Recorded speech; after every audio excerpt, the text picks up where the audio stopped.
take it away. So, cool. All right, so we've done services. I know that. I know we know how to install them, like from weatherhead to the ground rod. Literally, we got that covered. But we've never had to install that in a house yet. So let's talk about the finer points of how we're going to install that. This picture, although it's an underground service, this picture paints a really perfect image of what I'm shooting for here. Do we notice that all the conduit coming into the house is coming in on basically that particular line? Why? Why? Can't we just put a hole somewhere up here? Can we put a hole somewhere down here? We can come in anywhere. We have hole saws, we have sawzalls, we got everything. So why are we always kind of segregating ourselves to this tiny little area of the house for us to come into? Because you're going to be going inside the house instead of the floorboards. I can come inside the house here, I can come inside the house there. But what'd you say about those floorboards? You could be going inside them or above them. Can't go above them, I can come between them. Right, so this is a really big thing to listen to here. And it kind of varies based on the house. I'm not an artist, I will try my best.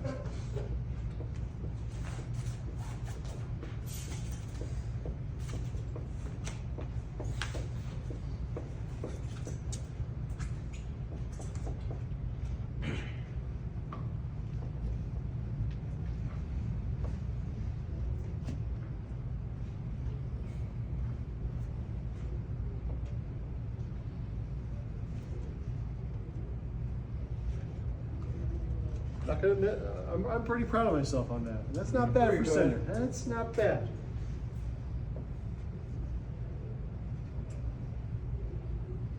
Okay, so rock foundations were very common from the beginning of time, but let's just say 1900 to say 1940s, 1950s. Cinder became really common after that, 1950s to I'm gonna say 1960/1970, somewhere in that range. And actually, I'm going to push that back even a little further. I'm going to say 1970.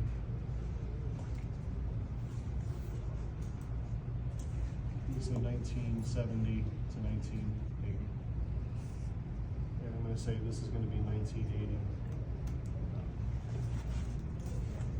Okay. So we have all varying types of foundations, none of which are very nice to drill through. I mean, especially rock. Going through a rock foundation is probably the most brutal act you could ever put upon yourself. But when we're building a house, what's the first thing that gets put on that foundation before walls can even be put up? What's there? I know we're not carpenters, but go back to maybe architecture. Have you ever been to a job site? Trenches. No, what's on top of that foundation? Soil. Guys have come in, they've dug out the area, they've built either the rock, cinder, or concrete. Like cranes have come in, they've dropped in our concrete poured foundations or prefabs. What's the next step? What gets put on top of that? Have you guys ever been in the basement and looked up? Insulation. What's up? What's kind of holding the insulation there? I'm a carpenter. I'm gonna build a blank on top of the foundation. Oh my God, you guys are not carpenters. Frame. Not the frame. What's it called? I don't know. Floor. There we go. Woo! We have floor. Let's go. One for the good guys. I would have never guessed floor. There's no trick question there. It was a floor. Hey, I said trench for digging the underground lines. So now let's talk about the age, because the age does matter. If we're going back to our rock foundation, the only thing available was what's called traditional lumber. So you chop down a tree, cut into smaller segments. That's what your house is constructed out of.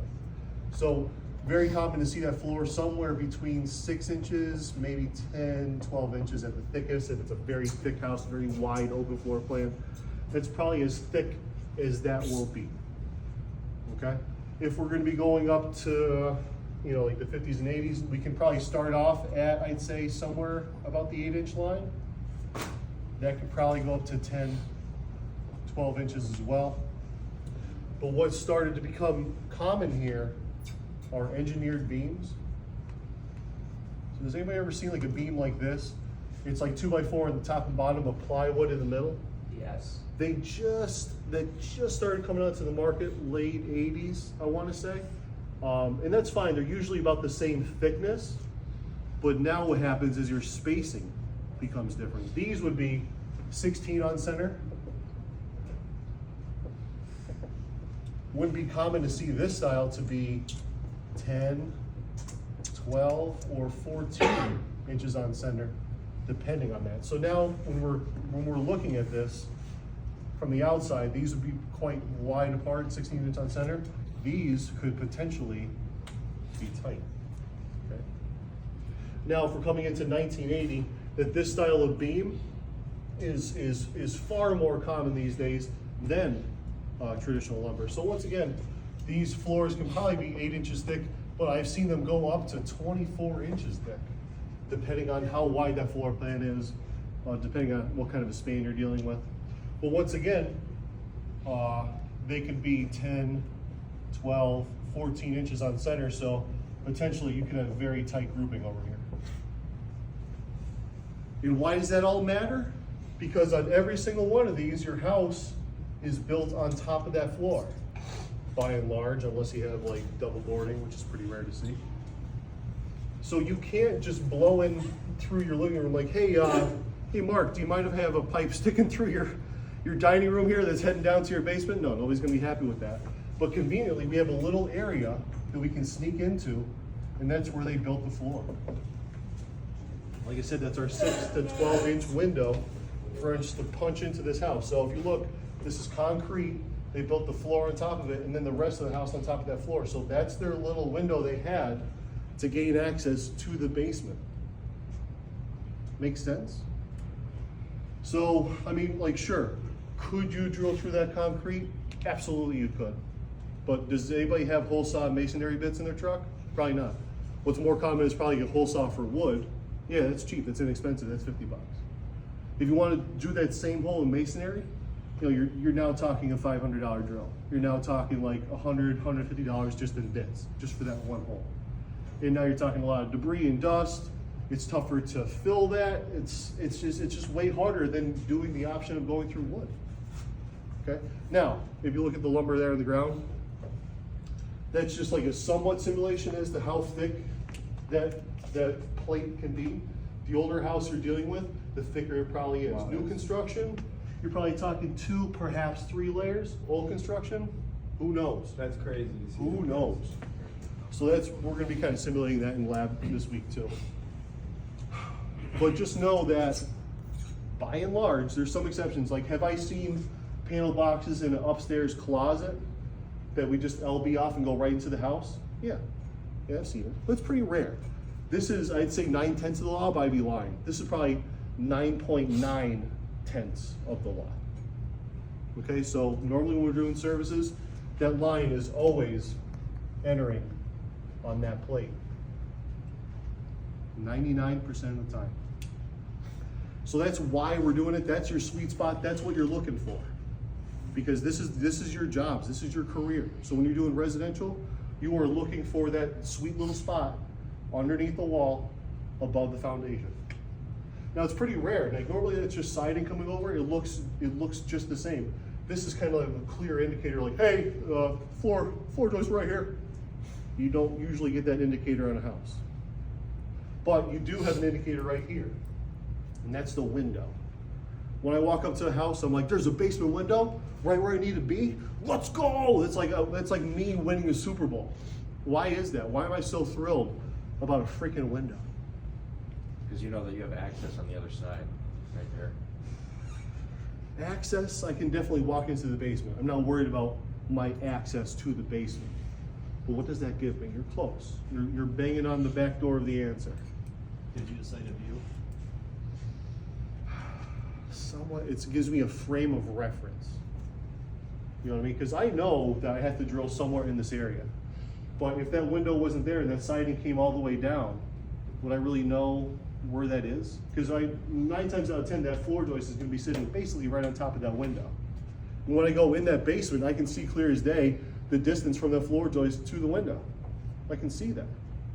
So I can think to myself, okay, let's think, oh, okay, for this hole, I want to be 56 off the edge of that window, and we'll go up 2 3/8. It's totally legitimate for what they have there. If that window wasn't there, I'd be blind. I'd have nothing to go off of. Could I go off of this window? Perhaps, but now I'm trying to do math. I'm standing upstairs trying to do math, how to figure out how to get downstairs. You're gonna fuck something up. You're going to. All right, so if that window isn't there, what do? Because I'd say 30–40% of the time, there's no window in the basement of the section of the house that I am intending to work on. So what do? Hit the panic button? Probably not. Cooler heads always prevail. How do I figure out where to drill? Do I just blindly drill with a 2-inch hole saw? Go through the house? Oh no, not there. Put another huge freaking hole in the side of the house. Oh no, not there either. Weird. What method do I have? What chance do I have? Measuring? How?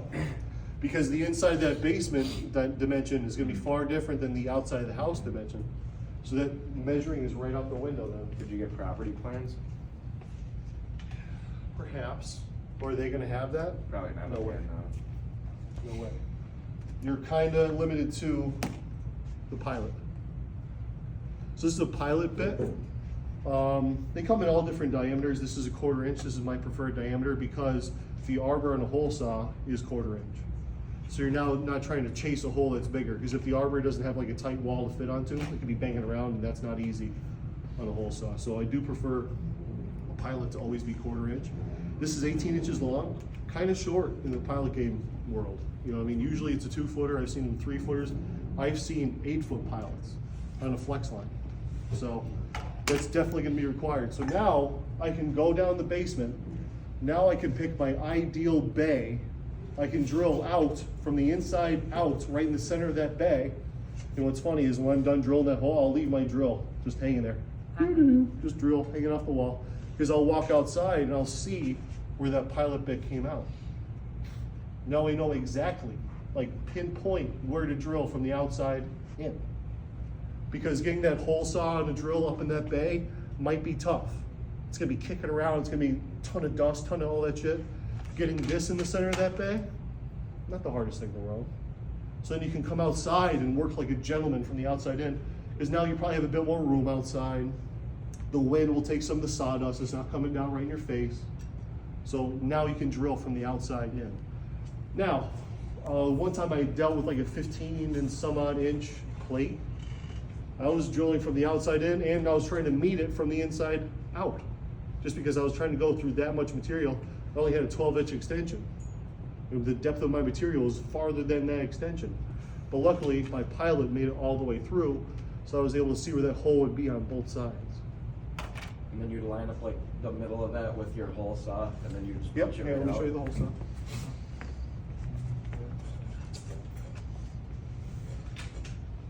And all it is literally a circular Yeah. bit on an arbor.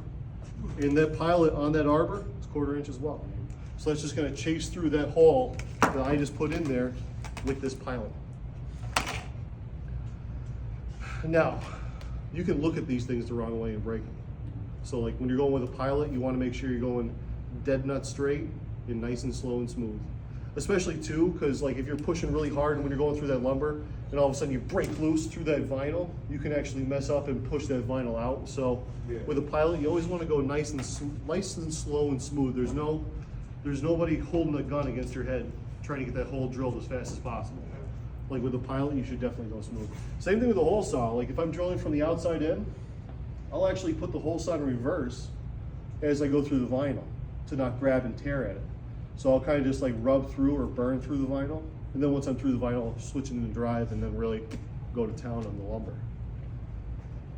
So does that kind of explain why, like the sweet spot of us getting our service? And now it's all very easy off of that. You come down off your meter, you hit an LB, the LB goes into the house, come into the house and probably another LB and hits the top of the panel. It's a very simple system.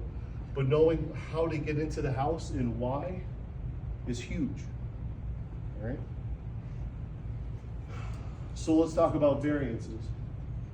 I know where we're at. An inspector is not, for people at home, not going to be keen on us having a window that close to our service. Round here, the number's 3 feet. You know what I mean? So here, let's erase this.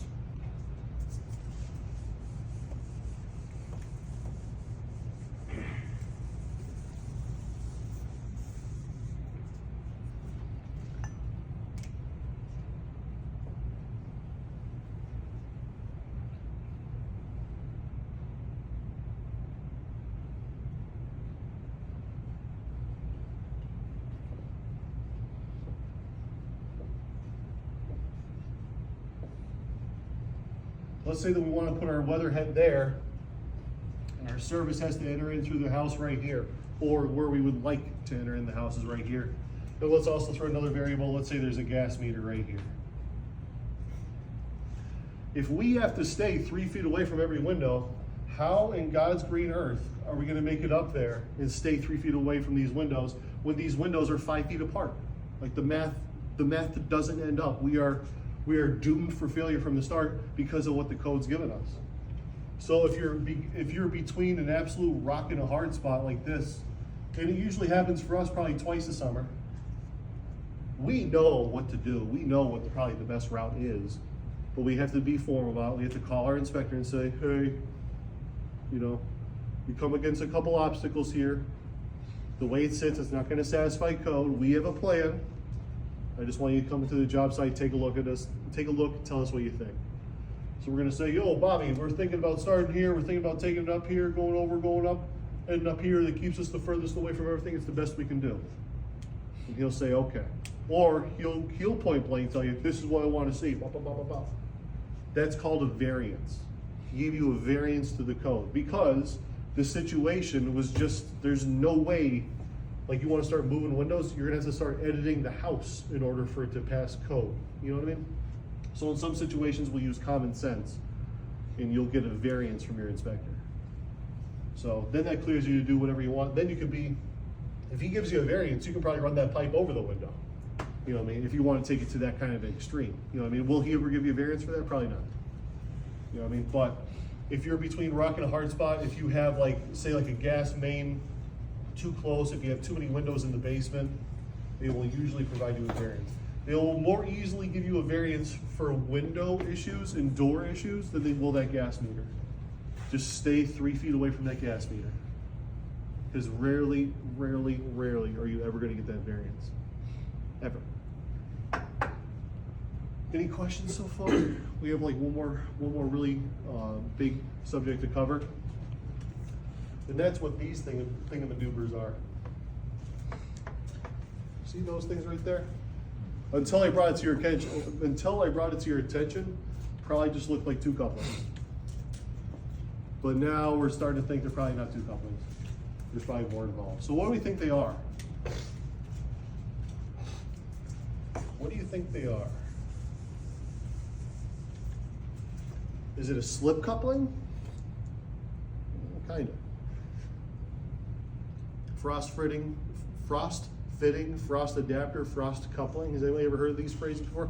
Has anybody ever heard of frost heave before? Frost heave. I mean, I've seen this at like a ton of parks, but I'm always kind of looking for it. Let's say that we dug a hole. Congratulations, that's a mighty fine hole.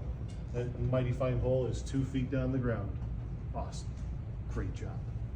We filled that hole up with concrete and we put a post in it. You put a little birdhouse on top of it because, you know, you're into nature. You like that sort of thing. Good for you. Well, a couple winters came by, a couple winters have come and gone, and now your birdhouse, it's all jacked up. Birds are crying. It's a devastating situation. You know, can you imagine? Now the birds are now homeless. Homeless birds we have to deal with because of your actions. Why did that happen? Frost heave. Because our frost line around here is actually 42 inches to 48 inches, depending on the ferocity of the winter. All right.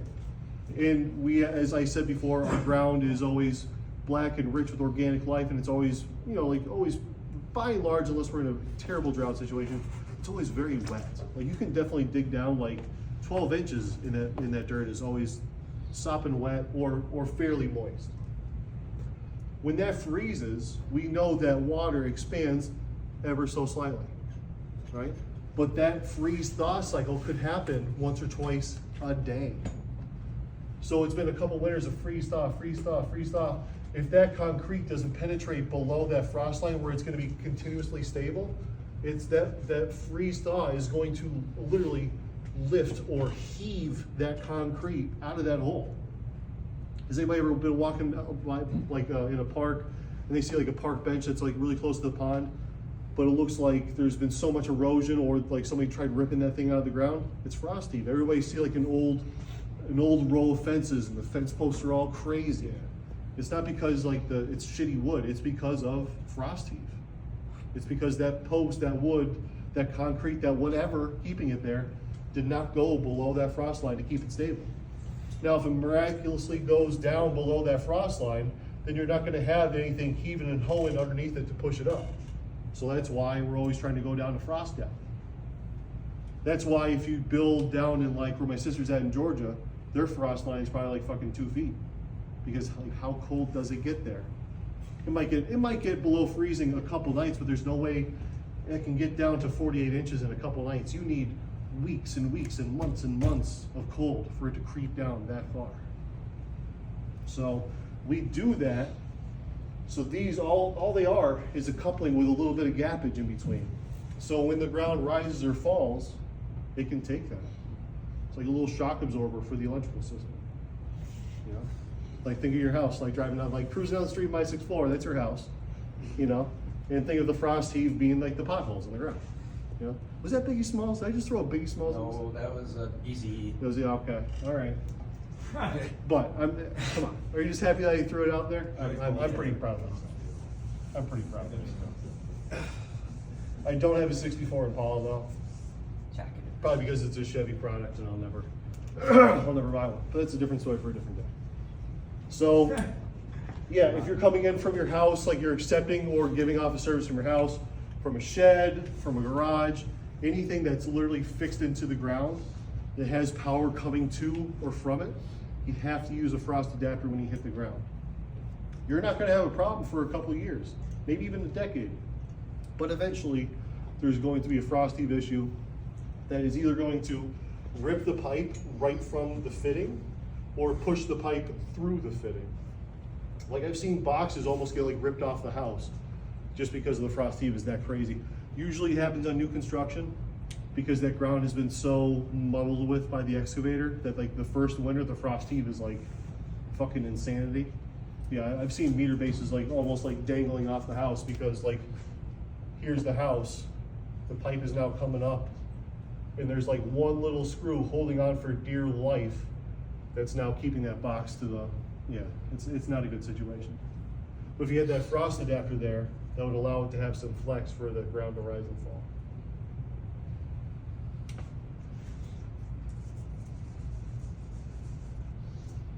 Any questions, comments, concerns? All right, let's kill the video.